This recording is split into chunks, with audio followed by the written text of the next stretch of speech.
그 다음으로는 이제 문법과 관련된 그 책에 대해서 한번 다뤄보려고 하는데요. 마찬가지로 선생님들께서 많이 보시는 책들을 다 한번 가져와 봤습니다.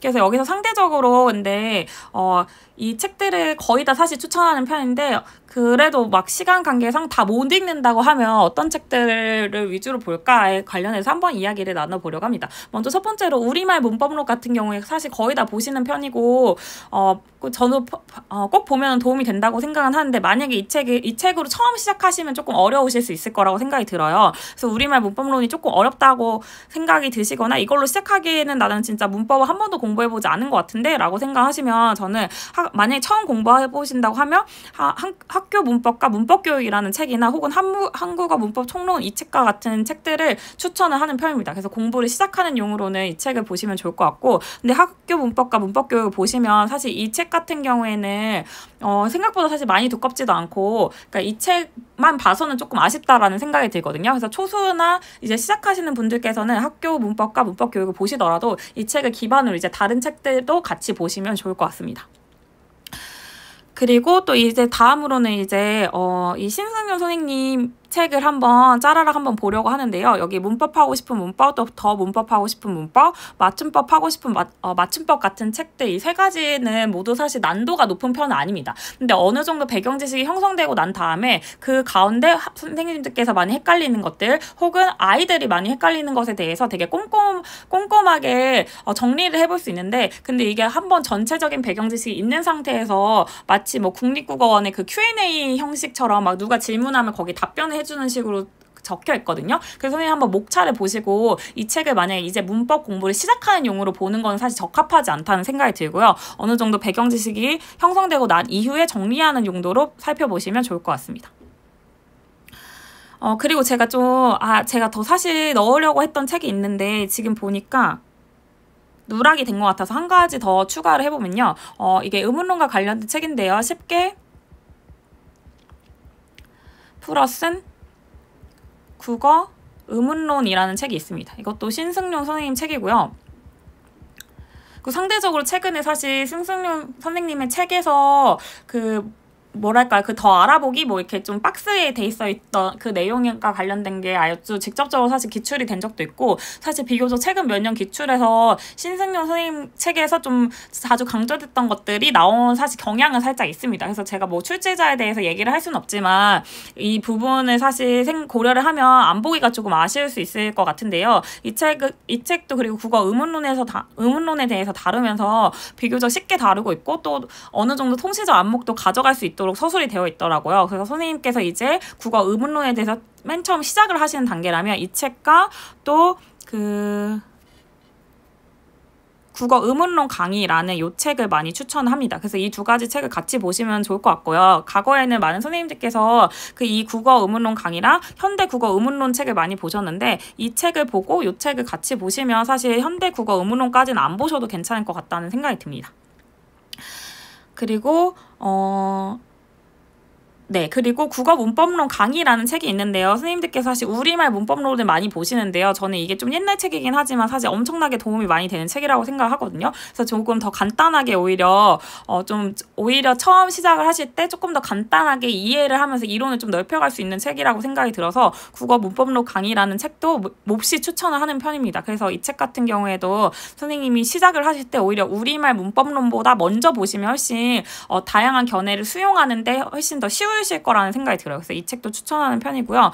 또 국어 의문론 강의라는 책이 있는데 이 책이 최근에 개정이 됐더라고요. 근데 이 책 말고 사실 되게 옛날에 나온 그 노랑 색깔 되게 하얀색 노란 색깔 그 표지에 되게 옛날 책이 있거든요. 근데 사실 그 선생님들께서 잘 알고 계시겠지만 의미론 같은 경우에는 사실 상대적으로 난도가 높은 내용이 많이 출제되지는 않았습니다. 그래서 이 책을 읽으셔도 도움이 되고 또 혹은 새로 펴낸 국어 의미론 강의를 읽으셔도 되고 혹은 이 국어 의미론의 되게 옛날 책 90년대에 나온 책이었나요? 그 책도 도움이 되고 그리고 이 의미론과 관련된 책을 읽을 때는 발췌독을 하시는 것을 추천합니다. 나머지 제가 기본적으로 얘기를 따로 안 드린 책들은 전부 다 어쨌든 일독을 하는 것을 추천을 하는데요. 이 같은 경우에 발췌독하는 걸 추천을 하고요. 그리고 이 표준국어 문법론과 한국어 표준 문법은 사실 둘이 비슷한 내용도 많고요. 그리고 저자가 사실 겹치는 저자도 있습니다. 그래서 이 책 같은 경우에는 처음 시작하시기에는 좀 양이 많은 편이기도 하고 또 여기에는 워낙 다양한 견해가 되게 많이 좀 소개가 되어 있는 면도 있거든요. 그래서 선생님들께서 만약에 처음 이제 시작을 하신다면 한국어 표준 문법 같은 책보다는 제가 아까 말씀드린 이런 의문론 같은 경우는 이런 책들 또 그리고 형태론이나 이런 것들을 할 때는 의문론 여기죠. 여기랑 요 책들 혹은 형태론 이런 것들을 할 때는 문법론 강의라는 책을 먼저 추천하고 이제 이러한 것들을 다 보시고 여유가 된다고 하시면 그때 한국어 표준 문법이나 표준 국어 문법론까지도 보시면 될 것 같습니다. 그리고 이 두 권 중에 사실 한 권을 보신다고 하면 한국어 표준 문법을 보시면 괜찮을 것 같습니다.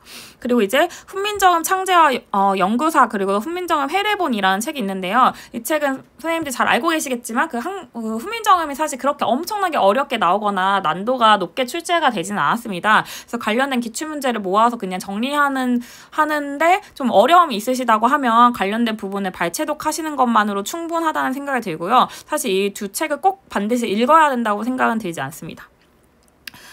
그리고 다음으로 중세국어 문법의 이해, 이론편, 강도편, 그리고 또 되게 다양한, 이 약간 좀 시리즈여서 되게 많은 걸로 알고 있는데요. 이게 상대적으로 엄청 쉽게 서술이 되어 있어서 선생님들께서 만약에 국어사 이제 중세국어 처음 해보시고 잘 모르신다고 하면 이 책으로 시작을 하시는 것도 좋다고 생각하고요. 또 나찬원 선생님 같은 경우에는 개인 홈페이지에서 질문을 받으시고도 답변해 주시고 계신 걸로 알고 있어요. 그래서 선생님들께서 직접 저자와 소통을 하면서 답변을 또 받으실 수가 있으니까 이 부분에서는 좀 편리하다는 생각이 드는데 어쨌든 근데 선생님들께서 많이 보시는 좀 막 출제를 들어가신다고 생각하는 분들이나 혹은 많이 보시는 책의 저자는 아닌 걸로 알고 있습니다. 그리고 다음으로 국어사와 함께 보는 학교 문법 산책이라는 책이 있는데요. 그리고 또 국어사 개론이라는 책도 있습니다. 근데 이 책 같은 경우에도 이 책 그 앞에 있는 이 책 같은 경우에도 이제 학교 문법을 처음 시작할 때 또 국어사와 관련된 지식이 많이 없을 때 이 책도 되게 도움이 되는 쉬운 책이라고 생각을 해요. 그래서 이 책으로 시작하셔도 좋을 것 같고요. 또 국어사 개론도 쉽게 풀어 쓴 국어사 개론이라는 책도 이제 국어사 처음 시작하실 때 도움을 많이 되는 책이라고 생각합니다.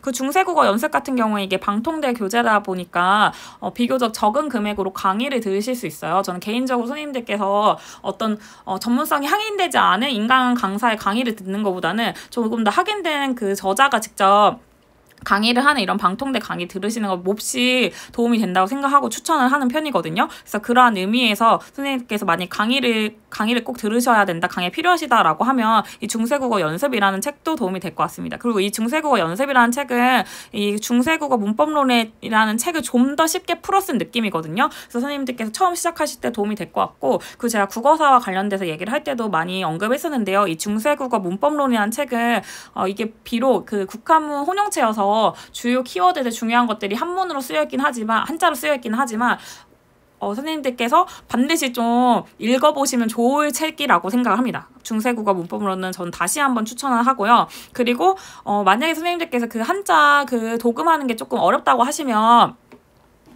제가 사실 이 도금을 좀 정리해서 올려드릴까 이런 생각도 살짝 있거든요. 근데 어느 정도로 필요하실지는 잘 몰라가지고 그냥 일단 고민만 하고 있습니다. 그리고 혹은 제가 아니라 선생님들께서 스터디를 활용하셔서 뭐 몇 페이지부터 몇 페이지까지 도금 처리도 같이 하고 같이 읽어보자 이런 식으로 같이 스터디를 하셔도 도움이 될 것 같거든요. 근데 어쨌든 이 중세국어 문법론에서도 앞부분에 사실 좀 관련되지 않는 내용, 임용이 출제되지 않을 것 같은 내용도 살짝 있습니다. 이러한 부분은 그냥 과감하게 건너뛰셔도 될 것 같고 여하튼 처음 중세국어를 시작하실 때 이 국어사와 관련된 지식이 없으실 때 처음 오히려 한자만 잘 극복하신다면 아주 도움이 많이 되는 책이라고 생각합니다. 그 중세국어 문법 용어 사전을 겸한 중세국어 연습이라는 책이 있는데요. 이 책이 사실 그 예문과 뒤에 보면 형태소 분석이 막 다 되어 있거든요. 그래서 되게 유용한 책인데 근데 이 형태소 분석을 자세히 보면 가끔 사소한 오류가 있더라고요. 그래서 이 사소한 오류를 선생님께서 좀 캐치하실 수 있는 능력이 되실 때 보시면 도움이 될 것 같고 그리고 사실 이 책을 꼭 보진 않더라도 충분히 다른 책으로 중세국어나 국어사와 관련된 그런 것들 커버를 하실 수 있을 거라고 생각합니다. 그래서 선생님들께서 이를 염두에 두시고 보시면 더 좋을 것 같습니다. 그리고 다음으로 국어사 개설과 국어사라는 책이 있는데요. 제가 이 국어사가 사실 상대적으로 중세국어랑 근대국어가 많이 나온다고 말씀을 드렸잖아요. 그래서 이 국어사와 관련된, 책을 사실 처음부터 끝까지 막 엄청 꼼꼼하게 읽으실 필요는 없을 거라는 생각이 들어서 관련된 부분이 필요하시다면 발췌독하는 것을 추천합니다. 자, 이렇게 그 문법 책과 관련돼서 한번 이야기를 나눠봤고요. 선생님들께서 캡처하시고 제가 말씀드렸던 내용을 좀 정리하셔서 본인이 필요하신 것들 위주로 보시면 될 것 같고, 그리고 제가 이러한 목록을 준비하다가 또 발견했는데, 이강호 선생님께서 쓰신 다른 또 중세국어 문법용어 사전이라는 책이 있더라고요. 그래서, 소개를 해보려고 합니다. 그래서 정확하게 국어, 문법, 용어, 사전이라는 책이더라고요. 근데 사실 제가 이 책은 직접 구매해서 살펴본 건 아니고 이 책이 어떤지 책 소개에 대한 내용만 봤는데요. 선생님들께서 많이 보시는 국어사 개설이나 또 표준 중세국어 문법론. 제가 실수로 이 책을 언급을 안 한 것 같은데요. 이 책도 선생님들 많이 보시고 도움이 되죠. 근데 이 책을 보실 때는 이 우리말 문법론과 표준 중세국어 문법론을 같이 보시면 더 도움이 되실 것 같아요. 그래서 만약에 보신다고 하면 한편에 우리말 문법론을 펼쳐놓고 한편에는 표준 중세국어 문법론, 일명 표중세라고들 많이 하시죠. 이 책을 펼쳐놓고 같이 보시면 될 것 같고요. 이 두 책 같은 경우에 출판사에서 이 관련된 문제에 대한 연습 문제에 대한 답안을 제공하거든요. 그래서 이 출판사 홈페이지 접속을 하셔서 이 문제 문제 답안 해놓은 PDF 다운받아서 보시면 더욱 도움이 되실 것 같습니다. 그리고 이 표준중세 국어 문법론 같은 경우에 이것도 개정이 됐는데요. 근데 사실 이게 제가 전 책도 있고 최근 책도 있어서 봤더니 이 최근 책이 전 책에 비해서 되게 사소한 오류를 좀 수정한 거랑, 그리고 되게 최근에 그래도 좀 내용이 나왔던 최근 연구를 반영했는데 사실 그게 엄청나게 중요하거나 임용 시험에 나올 만한 내용은 아니더라고요. 그래서 선생님들께서 혹시 옛날 책이 있으시다고 하면 옛날 책을 그냥 활용하셔도 충분하실 것 같습니다. 여하튼 다시 돌아와서요. 이 중세국어 문법 용어 사전이라는 책이 있는데 이게 선생님들 많이 보시는 이 국어사 개설이랑 이 표중세랑 또 이 책을 비교하면서 같이 보실 수 있게 되어 있고, 또 이 내용을 이 내용 집필하실 때 중세국어 연습이랑 또 국어사를 참고를 하셨다고 써놨더라고요. 그리고 또 우리말 문법론이랑 논문들도 참고했다 이런 내용이 쓰여 있더라고요. 그래서 선생님들께서 혹시 이 여러 가지 책을 보시는데 어려움이 있으실 것 같으면 이 중세국어 문법 용어 사전이라는 책도 보시면 도움이 될 것 같습니다. 근데 죄송하지만 제가 이 책에 대해서는 사실 실제로 살펴본 것은 아니고 책 소개를 근거로 그냥 얘기를 하고 있는 거여서 선생님들께서 직접 책을 한번 살펴보시면 좀 도움이 될 것 같고, 관련 목차를 보니까 그냥 이거 정말 용어 사전답게 관련된 개념들이 가나다 순서대로 있고 이를 관련해서 보는 식으로 구성이 되어 있더라고요. 근데 여기 중세국어 문법 용어 사전을 겸한 중세국어 연습도 사실 비슷한 구성으로 되어 있거든요. 그래서 이 두 권 중에 한 권만 사시면